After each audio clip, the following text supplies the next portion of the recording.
Well, the character I played with Bancroft is fluent in French, but I was quite relieved that I only had 1 or 2 scenes to actually learn it. But I echo what Michael said. We were just welcomed with open arms by the French crew.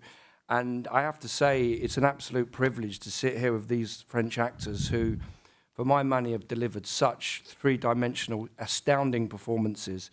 So you want to work with people that are good like that, as it raises your own game. So the whole experience was seamless and completely unforgettable. So it's an honor to be here today. Yeah, I think I wasn't as lucky as Daniel, and I had a little bit more to do in French. And yeah, it was tough. I'd never learned French before. I really didn't know a lot, but I had wonderful people around me. I mean, the crew was the best crew I've ever worked with. I have friends that are very dear to me today.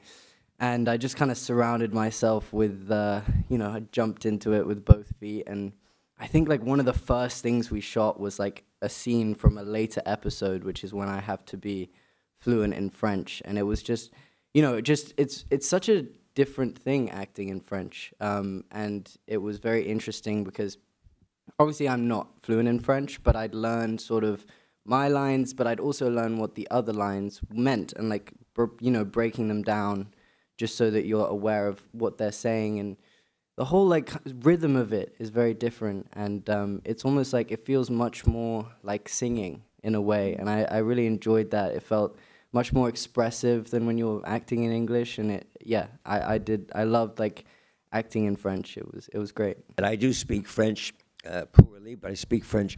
So the best compliment I've gotten on the show so far is a couple of critics came up and said, Michael, I know you speak French, but you're acting about how you, because you spoke very bad French, and very bad French, and such good acting, because I know you speak French. And I said, well, thank you, but the truth was, that was the best French I could speak. So it was a joy. But I want to talk a minute about the production, and a little bit what Danny said. I don't say this lightly, because I've been doing this a long time. This was the best production I've ever been involved in. It really was. It was a memorable experience. Our French crew was extraordinary. Our cinematographer, David Franco, was excellent. And our actors were spectacular. And 160 plus days is a very long shoot. And to be able to say that, I'm so grateful to everybody who was involved. And thank you, France. And if anybody wants to know anything about the construction for the Olympics, I can tell you. Every day we drive out from the hotel in town out to the studio, and we say, oh, okay, what are they doing now? Well, that's going to be this, to be that. So, bonne chance. It's going to be should be a wonderful, wonderful Olympics.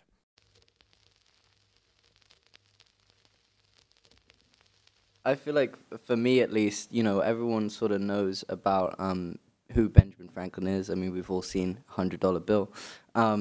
But I think for me as well, it's also a time in his life and this whole sort of experience that was so vital to the American Revolution, but yet at the same time, I don't think many people know about it.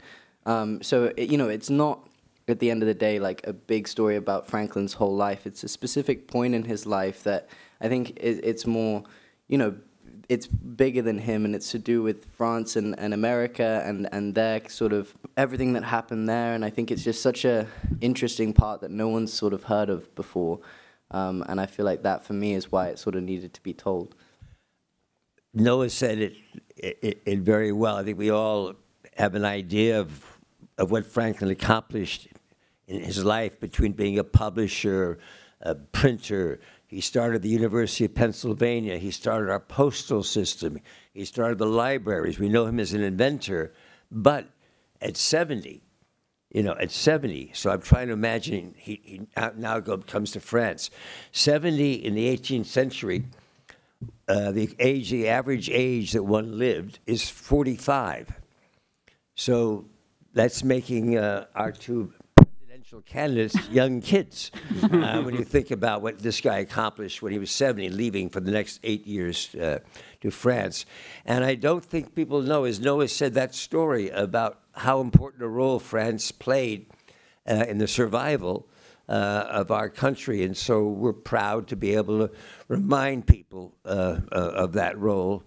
And not only thank you for the Statue of Liberty, but for our country.